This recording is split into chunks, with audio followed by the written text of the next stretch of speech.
सोचा झाला लचा.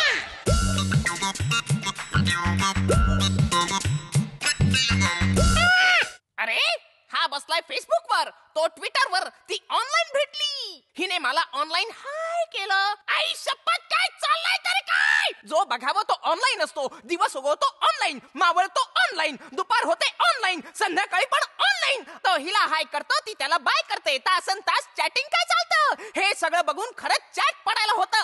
एकमेकांचे चेहरे न बघता लोक कसे काय एकमेकांशी बोलू शकतात. आणि नुसतं बोलतच नाहीत, सकाळी काय केलंस, इथपासून रात्री काय जेवलो हेही सांगतात. कपड्यांच्या रंगांपासून प्रेमभंगापर्यंत सगळं काही बोलतात. बरं, त्यात एवढे गुंतून जातात की ज्यांचे चेहरे माहिती आहेत त्यांच्याकडे बघायला सुद्धा वेळ नसतो. समोरचा कोण आहे, मुलगा की मुलगी, बाई की पुरुष, काहीही माहित नसून त्याच्याशी नुसतं बोलत राहायचं. सारखं चॅटिंग करून करून यांची बोटं कशी नाही झिजत, डोके कशी नाही बधीर होत. बाजूला असलेल्या आई वडिलांशी बोलायला वेळ नसतो, पण अनोळखी लोकांना नेटवर भेटायला आवडतं. बंद करा ही ऑनलाईन धावपळ. बंद करा ही लाईन, त्यावरचे ऑन असलेले सगळे महाभाग, ही चाटाचाटी बंद करा. ये चोच्या, कोणाशी चॅट करतोय? अरे माझी अमेरिकेत मैत्रीण आहे ना, आम्ही रोज भेटतो ऑनलाईन.